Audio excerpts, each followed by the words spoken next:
সোনারপুরে প্রবল জনরোষে অভিষেক বন্দ্যোপাধ্যায়। কলকাতায় ফিরে অ্যাপোলো হাসপাতালে অভিষেক, আর অভিষেককে দেখতে অ্যাপোলো হাসপাতালে মমতা বন্দ্যোপাধ্যায়। সোনারপুরে প্রবল জনরোষের পর অ্যাপোলো হাসপাতালে অভিষেক বন্দ্যোপাধ্যায়, তাকে দেখতে হাসপাতালে মমতা বন্দ্যোপাধ্যায়।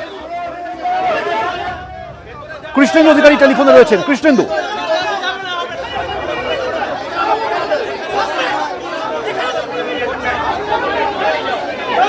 সঙ্গে নিয়ে কালীঘাটের বাড়ি থেকে বেরিয়ে যান এবং তিনি অ্যাপোলো হাসপাতালে গিয়ে পৌঁছেছেন এবং অভিষেক বন্দ্যোপাধ্যায় তার চিকিৎসা হবে সেখানে অ্যাপোলো হাসপাতালে গিয়ে পৌঁছেছেন মমতা বন্দ্যোপাধ্যায়।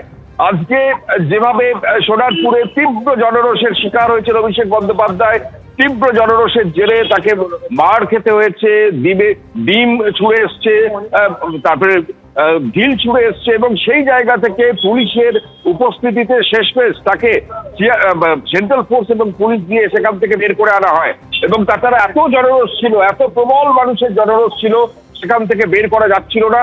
অবশেষে পুলিশের হস্তক্ষেপে সেখান থেকে অভিষেক বন্দ্যোপাধ্যায় বেরোন এবং সোনারপুর থেকে বাইপাস ধরে তিনি সরাসরি সেই হাসপাতালে পৌঁছেছেন এবং তার আগেই মমতা বন্দ্যোপাধ্যায় তিনি ফিরহাদ হাকিমকে সঙ্গে নিয়ে বেরিয়ে পড়েছেন এবং সেই হাসপাতালে গিয়ে পৌঁছেছেন।